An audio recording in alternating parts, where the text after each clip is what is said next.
দর্শক সবাইকে স্বাগত জানাচ্ছি সংবাদ প্রকাশের নিয়মিত আয়োজন ডাক্তার আছেন এই অনুষ্ঠানে। আমাদের এই আয়োজনে আমরা আলোচনা করে থাকি মানবদেহের বিভিন্ন রোগ, সমস্যা এবং এর প্রতিকার ও লক্ষণ নিয়ে। এবং আমাদের সঙ্গে এই আয়োজনে যুক্ত হয়ে থাকেন এসব রোগের বিশেষজ্ঞ এবং চিকিৎসকরা এবং সংশ্লিষ্ট বিভিন্ন কর্তৃপক্ষ। এবং আমাদের আজকের এই আয়োজনে আমরা স্বাগত জানাচ্ছি, আমাদের সঙ্গে রয়েছেন জগন্নাথ বিশ্ববিদ্যালয়ের মনোবিজ্ঞান বিভাগের চেয়ারম্যান ডক্টর নূর মোহাম্মদ। স্যার, সংবাদ প্রকাশের স্টুডিওতে আপনাকে স্বাগতম। ধন্যবাদ স্যার, আমাদের আজকের আলোচনার বিষয়বস্তু হচ্ছে অটিজম নিয়ে যা জানা জরুরি। স্যার, আমরা শুরুতে আপনার কাছে জানতে চাইবো যে অটিজম বলতে আসলে আমরা কি বুঝবো? ধন্যবাদ দেওয়ান জামিলুর রহমান এবং সংবাদ প্রকাশ করতে যে নিয়মিত আয়োজন ডাক্তার আছেন, আজকের একটি গুরুত্বপূর্ণ বিষয় আপনি এখানে তুলে ধরেছেন এবং যেটি আজকের আলোচ্য বিষয়। আমাদের অটিজম বিষয়ে যে আলোচনাটা, সেটি আসলে বর্তমান সময়ে এটি অত্যন্ত আলোচিত এবং সবাই এই ব্যাপারে মোটামুটি কম বেশি জ্ঞান রাখে। এবং তারপরও একজন অটিজম বিষয়ে আমার যতদূর লেখাপড়া বা আমার যতদূর জানা এই বিষয় সম্পর্কে আমি একটু বিশ্লেষণ করতে চাই, তাহলে দেখা যাবে যে যারা এই বিষয়ে আরো জানতে চায়, ভালো মতো জানতে চায়, সে বিষয়ে তারা কিন্তু স্পষ্টভাবে বুঝতে পারবে। আমি যদি প্রথমেই বলি যে অটিজম শব্দটি কিন্তু লিউ ক্যানার 1943 সালে এটা প্রথম আবিষ্কার করেন এবং এটি একটি নিউরো ডেভেলপমেন্টাল ডিসঅর্ডার, অর্থাৎ সহজে যদি বলা যায় আমাদের মস্তিষ্কের যে বিকাশ, স্বাভাবিক বিকাশ, সেই স্বাভাবিক বিকাশটা অটিজমে আক্রান্ত শিশু বা ব্যক্তিদের মধ্যে সেটি স্বাভাবিক বিকাশ হয় না। তখন তাদের মধ্যে এই সমস্ত লক্ষণগুলো পরিলক্ষিত হয়। এখন কি কি লক্ষণ পরিলক্ষিত হতে পারে? দেখা যায় তারা যে রেসিপ্রোকাল রিলেশনশিপ, এই যে আপনি আমাকে জিজ্ঞাসা করলেন যে স্যার অটিজম সম্পর্কে আপনি কিছু বলেন, তখন আমি না বলা শুরু করলাম।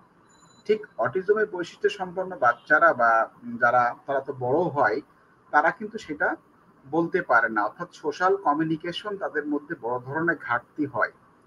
এবং অটিজম হলো একটি ওয়ার্ড, সেটাকে যদি ভেঙে আমরা বলতে পারি অট এবং ইজম, অর্থাৎ অট শব্দের অর্থ আত্ম আর ইজম শব্দের মগ্ন শিশু, মানে আত্মমগ্ন শিশু, নিজেকে খুবই আত্মমগ্ন অবস্থায় থাকে। আপনি একটা প্রশ্ন জিজ্ঞাসা করবেন, সে উত্তর দিবে না, সে যেটি নিয়ে খেলবে সেটি সে খেলতে থাকবে।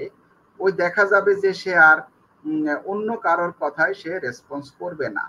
এবং দেখা যায় যে তার কাছ থেকে যদি ওই খেলনাটা আপনি নিয়ে নেন, তাহলে কিন্তু সে রেগে যাবে, চিল্লাচিল্লি করবে। এগুলো সবই কিন্তু বৈশিষ্ট্যের মধ্যে আসে। এবং দেখা যায় রেগে গিয়ে তার ওই হাত পা কামড়াকামড়ি করে, এটা সেটা একটা ক্ষতিকারক কিছু কার্যকলাপ সে কিন্তু করে। ফলশ্রুতিতে তাকে কিন্তু আসলে সেভাবে সেভাবে হ্যান্ডেল করতে হবে। যারা গার্জিয়ান আজকে শুনছেন, তাদের বাচ্চা যদি কারো থাকে বা আত্মীয় স্বজন থাকে, নিকট আত্মীয়ের কোনো সন্তান বা কোনো ব্যক্তি যদি থাকে, তাহলে তাদেরকে মনিটরিং করার ক্ষেত্রে কিন্তু অবশ্যই সে বিষয়টা ভাবতে হবে। তাদেরকে ম্যানেজ করা, তাদেরকে লালন পালন করার ক্ষেত্রে যারা কেয়ার গিভার থাকবে, অবশ্যই সেক্ষেত্রে খেয়াল রাখতে হবে, কারণ বৈশিষ্ট্যগুলো আগে জানতে হবে। এই জন্য আমাদের আজকের যে টপিক, সেটা কিন্তু খুবই গুরুত্বপূর্ণ একটা টপিক, যে অটিজম নিয়ে যা জানা জরুরি। জরুরি মানে বৈশিষ্ট্যগুলো, লক্ষণগুলো জানতে হবে, তারপরে কি কারণে হয়, তারপরে কোন কোন তাদের কি কি সমস্যাগুলো থাকে, সমস্যাগুলো কিভাবে সমাধান করা যায় বা মোটামুটি সমাধান করা যায় সে বিষয়ে জানতে হবে। এর চিকিৎসা পদ্ধতিগুলো সম্পর্কে জানা অত্যন্ত জরুরি। এবং এদের প্রগনোসিস বা ভবিষ্যৎবাণী, এই সমস্ত ছেলে মেয়েরা বড় হলে তারা কি করবে বা কিভাবে জীবন যাপন করবে, সে সম্পর্কে একটা তথ্য আমাদের এই জাতিকে অবশ্যই আমাদের পরিবারের, সমাজের এবং সরকারের পক্ষে আমাদের এটা জানা উচিত। আর তারা কিছু আচরণ করে, যেমন শরীর দোলানো, মাঝে মাঝে নিজের মস্তিষ্কে আঘাত করে, তারপরে রাগে চিৎকার করে, অনেক ঘটনাগুলো তারা ঘটিয়ে থাকে। এই জন্য এই সমস্ত বাচ্চাদেরকে আমাদেরকে বুঝতে হবে যে তারা আত্মমগ্ন শিশু, তাদেরকে অন্য বাচ্চাদের মতো তাদের সাথে আচরণ করা যাবে না। এই মোটামুটি এইগুলো তাদের কিছু লক্ষণ আছে, এই লক্ষণগুলো আমাদেরকে জানা জরুরি। স্যার একটা প্রশ্ন করতে চাই এখানে যে স্যার আমরা একেবারে নবজাত শিশুদের ক্ষেত্রে বা আরেকটু যখন যারা 2 বছর বা 3 বছর বয়স হয় এদের ক্ষেত্রে স্যার আমরা কিভাবে বুঝতে পারবো যে সে অটিজমে আক্রান্ত? না, এটি তো অটিজমের যে এটাকে বলা হয় নিউরো ডেভেলপমেন্টাল ডিসঅর্ডার, আবার আবার কখনো কখনো বলা হয় ডেভেলপমেন্টাল ডিসঅর্ডার। অর্থাৎ বাচ্চার যে বিকাশমূলক যে কাল যেটাকে 18 বছরের নিচে, এই একদম 0 থেকে 18 বছর বয়স পর্যন্ত এটা হলো ডেভেলপমেন্টাল পিরিয়ড বলা হয়। সবকিছু 18 বছর বয়সের মধ্যে সবকিছু কিন্তু বিকাশ লাভ করে। কিন্তু এই বাচ্চাদের ক্ষেত্রে দেখা যায় যে তাদের প্রথম 2 বছরে সেটা কিন্তু কিছুটা লক্ষণ বোঝা যায়। কেমন ভাবে বোঝা যায়? যে আপনি বাচ্চাকে তো সব বাবা-মা ডাকে, আদর করে, তারপরে তার সেন্সেশন, তার পারসেপশন গুলো কিন্তু আমরা করি, পরীক্ষা করে দেখি। আমরা বুঝতে পারি যে ডাক দিলাম বা আব্বু বললাম বা আম্মু বললাম, তখন কিন্তু সে রেসপন্স করার কথা, এগুলো করে না। কিন্তু দেখা যায় যে অনেক সময় ডিলে, যে সমস্ত বাচ্চারা দেরিতে বিকাশ লাভ করে সেটা একটা বিষয়, কিন্তু দেখা যায় এদের 4 বছর বয়সে এটা স্পষ্টভাবে ধরা পড়ে যে এই বাচ্চার মধ্যে অটিজমের কিছু বৈশিষ্ট্য আছে, যে বৈশিষ্ট্যগুলো আগেই বললাম খুবই আত্মমগ্ন থাকে। তাহলে বিষয়টা পরিষ্কার যে 4 বছরের মধ্যে 2 বছর থেকে এদের লক্ষণগুলো আমাদের আমরা বুঝতে পারি। তারপরে 4 বছরে তাদের যে অটিজমের যে সকল বৈশিষ্ট্য সেগুলো কিন্তু স্পষ্ট করে জানা যায়। এবং এর কিছু সাইকোমেট্রিক টুলস আছে বা কিছু স্কেল আছে, যে স্কেলের সাহায্যে ডাক্তাররা যারা আছেন তারা কিন্তু এগুলো করে, যারা নিউরো ডেভেলপমেন্টাল যারা পেডিয়াট্রিস্ট যারা আছেন তারা কিন্তু এগুলো করেন এবং দেখেন তার মধ্যে এই বৈশিষ্ট্যগুলো বিদ্যমান। এটি 4 বছর বয়সের মধ্যে মোটামুটি পরিষ্কার হওয়া যায়। স্যার এক্ষেত্রে স্যার আমরা আসলে কি কারণে এই অটিজম মানে এর পেছনের মূল কারণটা কি স্যার যদি একটু বলতেন? মানে অটিজম কিভাবে হয়ে থাকে একটা শিশুর মধ্যে বা নবজাত শিশুর যখন সে আচ্ছা, মাতৃগর্ভে থাকে স্যার, তখন স্যার এই অটিজমের কারণটা কি হতে পারে বা জন্মের পর কি কারণে সে অটিজমে আক্রান্ত হতে পারে স্যার একটু যদি বলতেন? অটিজমের কারণ সম্পর্কে এখনো কিন্তু স্পষ্ট করে আমিও বলতে পারবো না, কেউ বলতে পারে না। তবে সম্ভাব্য কারণগুলো যেগুলো যেগুলো সম্পর্কে বলা হয়ে থাকে যে এখানে যদি জিনগত কোনো ত্রুটি থাকে, যেমন down syndrome, x fragile chromosome syndrome, তারপরে প্রাদের উইলিস সিনড্রোম, এগুলো সবই কিন্তু জেনেটিক্যাল জিনগত সমস্যা। এই জিনগত সমস্যার কারণে তখন দেখা যায় তাদের যে স্বাভাবিক যে বিকাশ থাকে, মস্তিষ্কের যে স্বাভাবিক বিকাশ, সে বিকাশটি কিন্তু ঠিক মতো হয় না। ফলশ্রুতিতে আমাদের মস্তিষ্কের সেরিব্রাল কর্টেক্স কিন্তু মানুষের কমিউনিকেশন, সামাজিকতা, লেখাপড়ার দক্ষতা, বুদ্ধিগত দক্ষতা, এগুলো কিন্তু আমাদের মধ্যে থাকে। কিন্তু দেখা যায় তাদের যে সমস্ত 4টা লোব আছে, এই 4টা লোবের বিকাশ কিন্তু পুরোপুরি হয় না। অর্থাৎ দেখা যায় এদের ক্ষেত্রে ম্যাক্সিমাম ক্ষেত্রে এদের যে কমিউনিকেশন ডিসঅর্ডার, এদেরকে এই অটিজমে বৈশিষ্ট্য সম্পন্ন বাচ্চাদেরকে কিন্তু কমিউনিকেশন ডিসঅর্ডার বলা হয়ে থাকে। এই সংক্রান্ত বিষয়ে ঢাকা বিশ্ববিদ্যালয়ে কিন্তু একটি ডিপার্টমেন্ট আছে। সেখানেও কিন্তু ওই যে তারা কিন্তু এগুলো বাচ্চা নিয়ে কিন্তু তারা গবেষণা কার্যাবলী এগুলো করে। আপনার আমার মস্তিষ্কের মধ্যে আমাদের দেখা যায় যে আপনি বলছেন, আমি উত্তর দিচ্ছি, তারপরে একজন আমাকে ডাক দিচ্ছে, আমি ফিরে তাকাচ্ছি, কিন্তু দেখা যায় যে এটা আমাদের মস্তিষ্কের স্বাভাবিক অবস্থায় আছে বিধায় আমরা এটা সম্ভব। কিন্তু ওই সকল বাচ্চার ক্ষেত্রে এটি কিন্তু স্বাভাবিকভাবে বিকাশ লাভ করে না। এই জন্য এটাকে বলা হয় যে আমরা আমরা আমরা ধরে নিই বা গবেষকরা মনে করেন যে এটি মানুষের জৈবিক কারণটাই বেশি গুরুত্বপূর্ণ।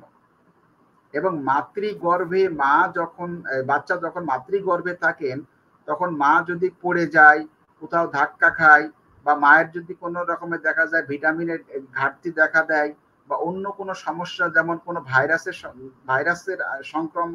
সংক্রমণ হয়, তখন দেখা যায় যে বাচ্চার মস্তিষ্কের যে স্বাভাবিক বিকাশটা, সেই বিকাশটা ঠিক মতো হয় না। ফলশ্রুতিতে তাদের মধ্যে এটা সমস্যা হতে পারে। আরেকটি হলো যে আমরা যখন বলি যে বাচ্চা যখন, একটা হলো প্রিনেটাল, আর হচ্ছে পেরিনেটাল, আর একটা হচ্ছে postnatal. Pre, peri and postnatal. দেখা যায় যে বাচ্চা যখন ডেলিভারি হয় তখন দেখা যায় যে আমাদের অনেক সময় ভুল হয়, বিভিন্ন সময় ভুল ভ্রান্তি ঘটতেই পারে। তখন দেখা যায় যে মস্তিষ্কে ওই সময় আম্বিলিকাল কর্ডটা কাটার সময় বা বাঁধার সময় যে সময়টি থাকে, সেই সময়ের মধ্যে যদি তার মস্তিষ্কের দেখা যায় যে অক্সিজেনের ঘাটতি দেখা দেয়, তখন কিন্তু বাচ্চার যে মস্তিষ্কের যে বিকাশ সেটি কিন্তু স্বাভাবিক হয় না। আরেকটা হলো যে পোস্ট ন্যাটাল পিরিয়ড যেটাকে বলা হয়, যে জন্মের পরে, এই পোস্ট ন্যাটাল পিরিয়ডে কিন্তু দেখা যায় যে বাচ্চাদের যদি আঘাত পায়, খাট থেকে পড়ে যায় বা কোথাও আছে কারোর কাছ থেকে পড়ে গেল, তখন যদি মস্তিষ্কে আঘাত লাগে, তাহলে মস্তিষ্কের এই সেরিব্রাল কর্টেক্সের ওই সমস্ত জায়গায় যদি আঘাত পায়, তাহলে বাচ্চা পরবর্তীতে কিন্তু শেষ তার স্বাভাবিকতা, যে আচরণের যে স্বাভাবিকতা, সেটি কিন্তু তার বিকাশ লাভ করবে না।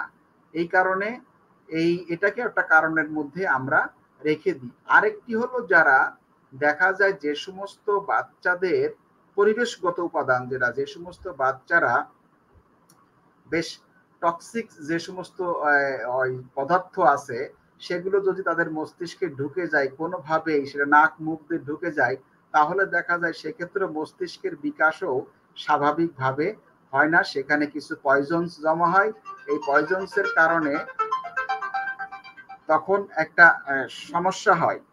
এই সমস্যার কারণে তার মানসিক বিকাশটা কিন্তু এই যে মানে মস্তিষ্কের যে বিকাশ, সেটি স্বাভাবিক হয় না। ফলশ্রুতিতে সেখান থেকে হতে পারে। তবে আমি সবসময় বলি যে অটিজমের কিন্তু এখনো সুনির্দিষ্ট স্পেসিফিক কারণ এখনো কিন্তু শনাক্তকরণ সম্ভব হয় নাই, গবেষণা চলছে। এগুলো হলো মোটামুটি এই অটিজমের সাথে সংশ্লিষ্ট কিছু কারণ আমি উল্লেখ করলাম। স্যার এখানে স্যার একটা প্রশ্ন চলে আসে, যেটা স্যার আমরা লক্ষণগুলো জানলাম অটিজমের। স্যার অনেক ক্ষেত্রে আমরা দেখি যে গ্রামের মানুষের মধ্যে বেশ কিছু কুসংস্কার কাজ করে। অনেকে মনে করেন যে এটা বাবা মায়ের পাপের ফল, কিংবা তারা শিশুদেরকে বলে থাকেন যে ও পাগল হয়ে গেছে, বা অনেক সময় বলে জিনের আছর হয়েছে এই বাচ্চাটির। স্যার এই বিষয়গুলো স্যার আপনি কিভাবে ব্যাখ্যা করবেন? এটা তো একটা মধ্যযুগীয় একটা মানে ধারণা ছিল যে মানুষ এই ধরনের করতো, এবং বাংলাদেশে করে, এখনো করে। কিন্তু মানুষ হয় কি, আমি একটা কথা বলি, আমরা যে মানুষ, আমরা একে অপরকে দোষারোপ করে আমাদের ব্যক্তিত্বের আমাদের কাজে, আমাদের কর্মে একটা গতিশীলতা নিয়ে আসি। আমরা আমাদের মস্তিষ্কে একটা নিজেকে বুঝাই যে এটা আমার ওয়াইফের কারণে হয়েছে, ওয়াইফকে দোষারোপ করে আমি একটু শান্তিতে থাকতে চাই। বিষয়টা এরকম সাইকোলজিক্যাল আসলে। এজন্য একে অপরকে দোষারোপ করে। এই সমস্ত বিষয়গুলো অযৌক্তিক এবং টোটালি একদম ভ্রান্ত ধারণা। এটা মস্তিষ্কের মধ্যে, মানুষের মধ্যে এক ধরনের ভ্রান্ত ধারণা, এটি প্রতিষ্ঠিত হয়ে গিয়েছে। এবং বাংলাদেশের দেখা যায় যে শুধু অশিক্ষিত না, আমি দেখেছি শিক্ষিত মানুষের মধ্যেও এই ধ্যান ধারণাগুলো আছে। এবং শিক্ষিত যে সমস্ত পিতামাতার এই সমস্ত বাচ্চা হয়েছে, তাদের দেখা যায় কখনো ওয়াইফ, কখনো স্বামী, অথবা কখনো স্ত্রী বলে যে আমরা কবিরাজের কাছে যাই, হুজুরের কাছে যাই, এই পানি পড়া, এটা সেটা করে আসে। একদম পুরা মধ্যযুগে যে বর্বরতা ছিল সেটা। এবং দেখা যায় মস্তিষ্কের কোথাও যদি একটা, আমরা আগে দেখেছি যে মস্তিষ্কের কোথাও একটা দেখা যায় যে অনেক সময় আমরা করি কি, দেখেছি যে বিভিন্ন ছবিতে দেখা যায় যে মস্তিষ্কের কোনো একটা জায়গায় ওই করা হয়, ক্ষত করা হয়। ক্ষত করে দিয়ে ওই জায়গাটা মনে হয় যে এখানে যদি ঠিক করে দিই তাহলে এটা ওজা, মানে কি বলে, সরি ওজা তো না, এই যে যারা বিভিন্ন রকমের এই যে কবিরাজ আছে, তারা এগুলো ট্রিটমেন্ট গুলো করে। ফলে এটি একদম একদম ভ্রান্ত ধারণা। এবং এটি যেটা করে একদম অমানবিক একটা বিষয়। এই সমস্ত কনসেপ্ট গুলো এখন বাংলাদেশে আহ, আগে বাংলাদেশে বর্তমান সময় কিন্তু কম, 80-র দশকে, 70-, 90-এর দশকে কিন্তু এগুলো ছিল, এখন এটা নাই। আস্তে আস্তে এই আপনাদের মতো বা আমাদের মতো মানুষ যারা আছে, তারা বিভিন্ন সময়ে এই ব্যাপারে আমাদের যে অ্যাওয়ারনেসটা ডেভেলপ হলো, এই অ্যাওয়ারনেস ডেভেলপমেন্টের ফলে কিন্তু সমাজ অনেক সচেতন হচ্ছে। বাবা মা বুঝতে পারতেছে এগুলো কিন্তু আসলে ওই কোনো পাপের ফল না, বা হাবা গোবা বা লুলা এরকম শব্দগুলো বলে, এগুলো আসলে না।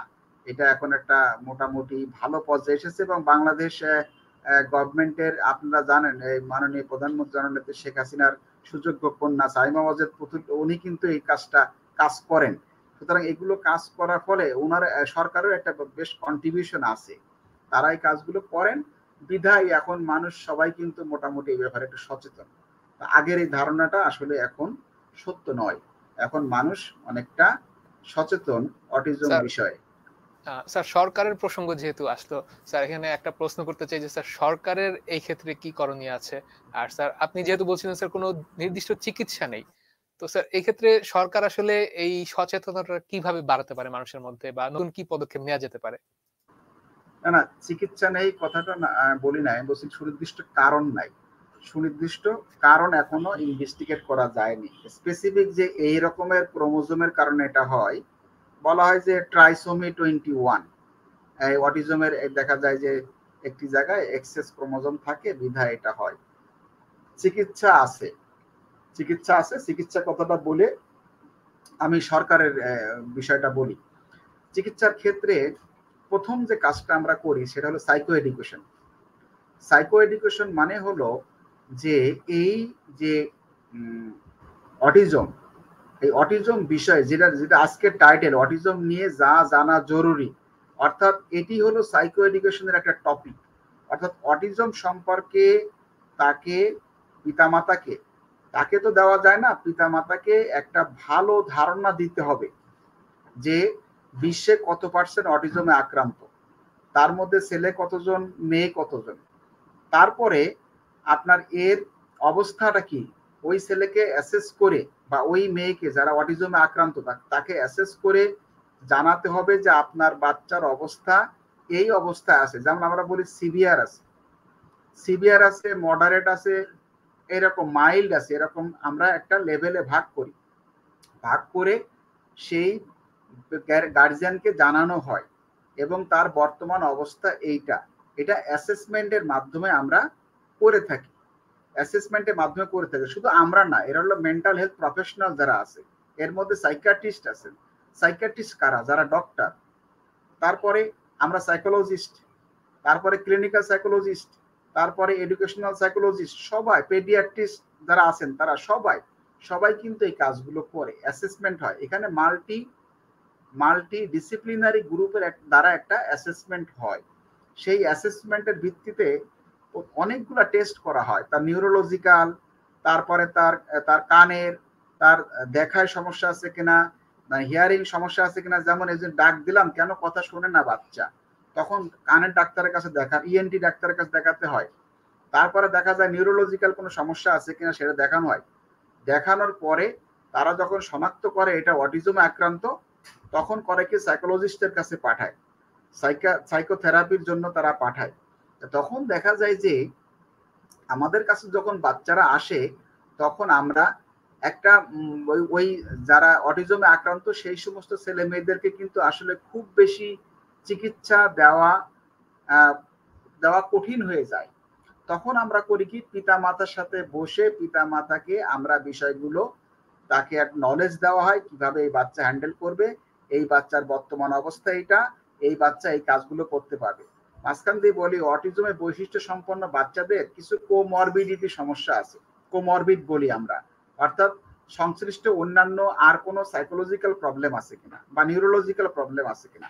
যেমন সে বুদ্ধি প্রতিবন্ধী কিনা, বুদ্ধি প্রতিবন্ধী যদি হয় সেই সমস্ত বাচ্চাদের কিন্তু সামনে আগানো অনেক কঠিন হয়ে যায়।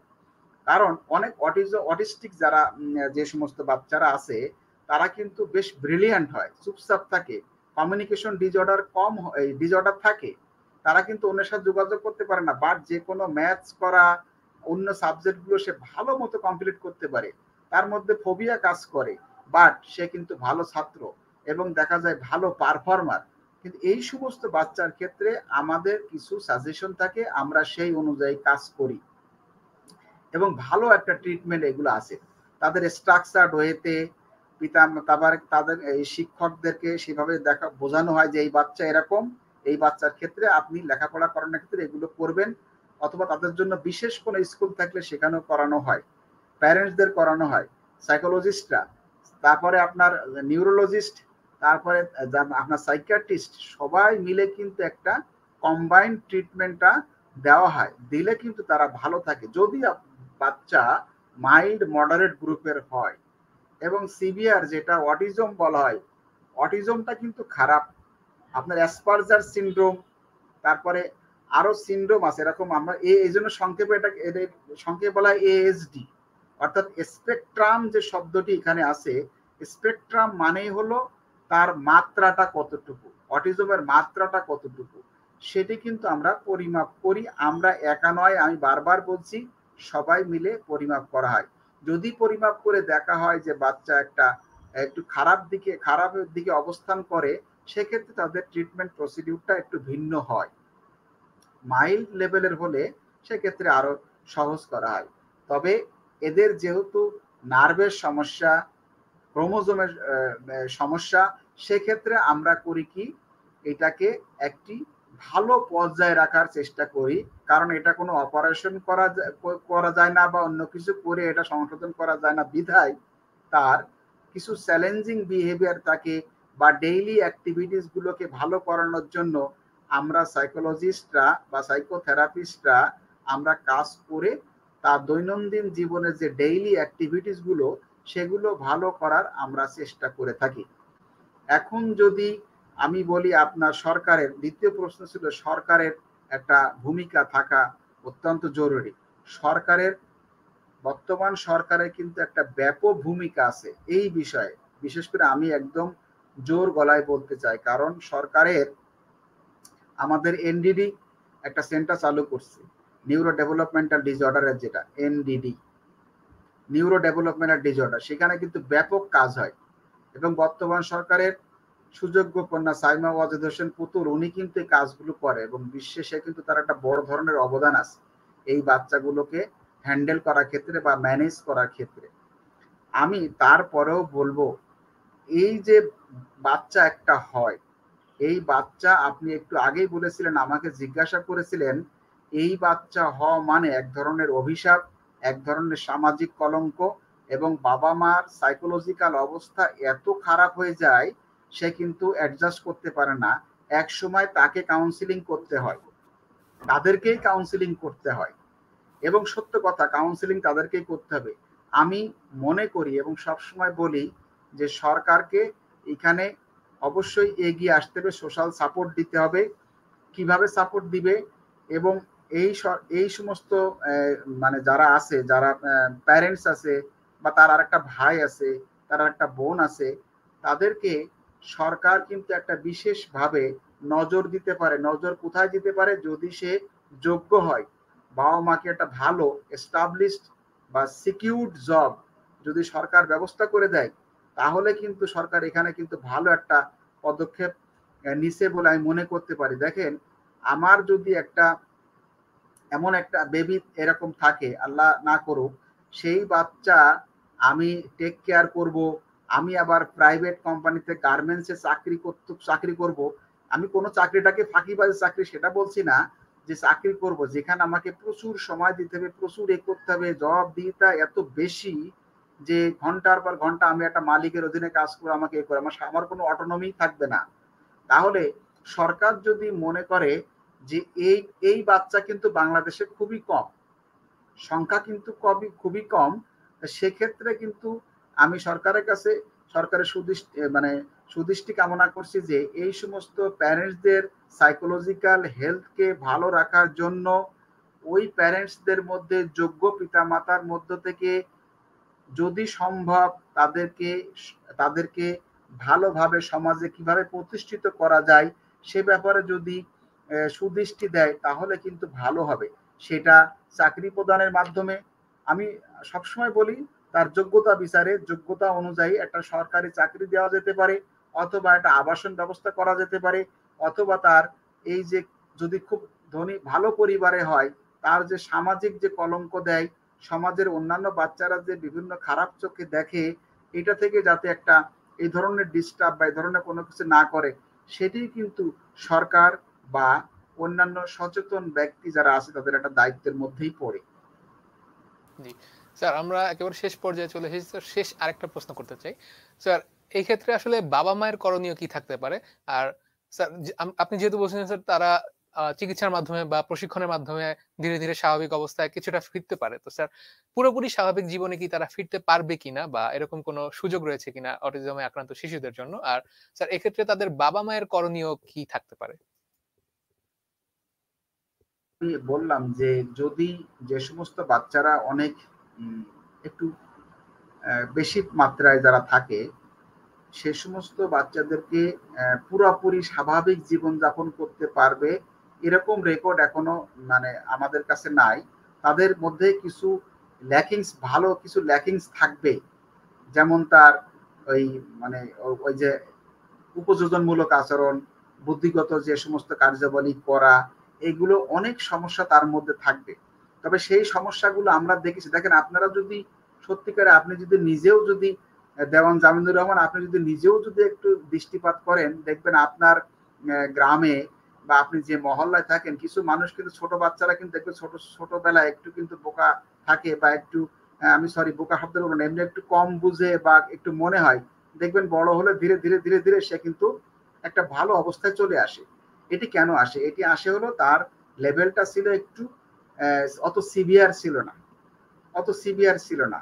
কিছু সিনড্রোম তার মধ্যে ছিল, বাট সেগুলো সে আস্তে আস্তে আস্তে আস্তে কাভার দিছে। অর্থাৎ তার বুদ্ধিগত যে যে যে এরিয়াটা মস্তিষ্কের আছে সেটি কিন্তু মোটামুটি ভালো ছিল। হয়তো এই তার কথা বলা, তার অ্যাফাজিয়া হতো, মানে ব্যাবলিং হতো, এরকম কিছু সমস্যা থাকতো। সেগুলো কিন্তু আস্তে আস্তে তার কিন্তু কাভারে যায়।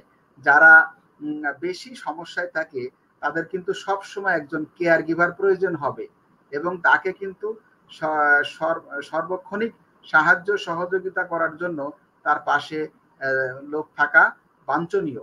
তা না হলে সে দেখা যায় একটা দুর্ঘটনার সম্মুখীন হবে। এই জন্য আমি মনে করি যে যে বাচ্চাদের প্রথমেই হলো শনাক্তকরণের একটা গুরুত্বপূর্ণ বিষয়, তারপরে অ্যাসেসমেন্ট একটা গুরুত্বপূর্ণ বিষয়। এই শনাক্তকরণ এবং অ্যাসেসমেন্টের মধ্য দিয়েই আমরা কিন্তু তার লেভেলটা জানতে পারবো এবং সেই লেভেল অনুযায়ী আমরা যারা মেন্টাল মানসিক স্বাস্থ্য পেশাজীবী আছে তারা কিন্তু একটা গাইডলাইন তাদেরকে দিয়ে দিব এই বাচ্চার এই বয়স পর্যন্ত বা তার তার জীবনের সকল এই মানে একদম টোটাল বয়স পর্যন্ত একদম শেষ দিন পর্যন্ত তার পাশে লোক থাকা লাগবে কি লাগবে না। এটি কিন্তু আমরা যারা মানসিক স্বাস্থ্য পেশাজীবী ওই যে টিম সেই টিম একত্রে মিলে কিন্তু এই সাজেশনটা আমরা দিব।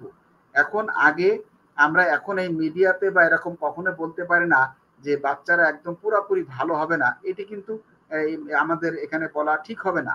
আমি মনে করি বাচ্চাটা অ্যাসেসমেন্টের মাধ্যমে যদি দেখি যে বাচ্চাগুলো এই অবস্থায় সেক্ষেত্রে আমরা কিন্তু বলতে পারি। তবে পুরোপুরি এদের সকল কিছু একদম পুরো মানে কিউর করা যেটাকে বলা হয় যে একদম মানে স্বাভাবিক করা এটি একটু টাফ হয়ে যায়।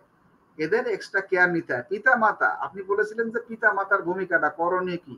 পিতা মাতায় হলো বেস্ট বেস্ট মানে তারাই তাদেরকে তারাই কিন্তু সবচেয়ে বেশি ফিল করে এবং আমরা যারা এই মানসিক স্বাস্থ্য পেশাজীবী যারা আছি বা যারা সাইকিয়াট্রিস্ট আছেন, পেডিয়াট্রিস্ট যারা আছেন তারা কিন্তু সবাই সাজেস্ট করে সাজেশন অনুযায়ী। কারণ ডাক্তার সাইকোলজিস্ট সবাই তো আর একজন গার্জিয়ানের বাসায় গিয়ে তো আর এরকম সার্ভিস দেওয়া অনেক কঠিন। সেই ক্ষেত্রে দেখা যায় যে উইকলি হোক অথবা মান্থলি হোক তখন একটা প্রেসক্রিপশন প্রেসক্রাইব করে, সেই প্রেসক্রিপশন অনুযায়ী তাদেরকে বলে এবং গার্জিয়ানরা মোটামুটি সে ব্যাপারে বেশ সচেতন হলে দেখা যায় সেই বাচ্চার পক্ষে এটি তাদের দৈনন্দিন জীবনের যে অ্যাক্টিভিটিস গুলো এটি কিন্তু করা সহজ হয়।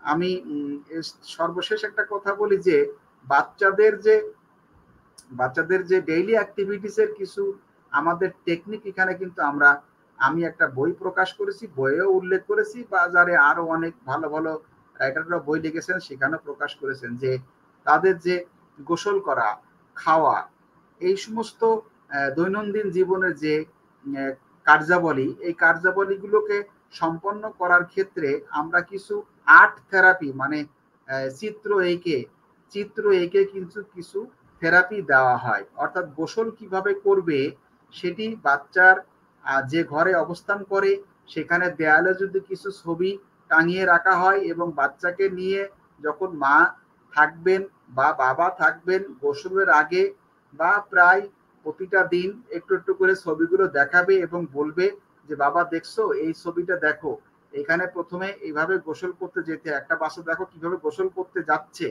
এগুলো যদি তাকে দেখানো হয়, সঙ্গে সঙ্গে বলা হয়, তাহলে কিছুটা হলে সে শিখবে। আরো আছে অন্যান্য অনেক, যেমন মিউজিক থেরাপি, তারপরে ড্যান্স থেরাপি, এগুলো কিন্তু থেরাপির মধ্য দিয়ে তাদের তাদের কিন্তু অ্যাক্টিভ রাখা হয়। এবং অনেকগুলা নতুন নতুন টেকনিক আছে, এই টেকনিকের মধ্য দিয়ে কিন্তু বাচ্চাদের পুরাপুরি স্বাভাবিক না করা গেলেও তাদের কিন্তু স্বাভাবিক জীবনে ফিরে আনা সম্ভব হয়। এটি আমাদেরকে অনেক জানতে হবে, অনেক অনেক গবেষণা করতে হবে, যারা গবেষক আছে গবেষণা করতে হবে, যারা পিতা মাতা আছে এগুলো জানতে হবে। এর কিছু প্রিভেন্টিভ মেজার্স আছে, সেটা কিন্তু আমাদের অবশ্যই খেয়াল রাখতে হবে, তবেই কিন্তু সম্ভব। শুধু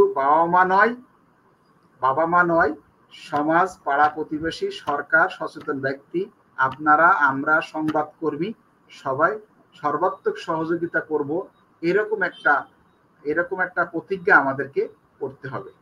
ধন্যবাদ। স্যার, আমাদের হাতে সময় একেবারে শেষ।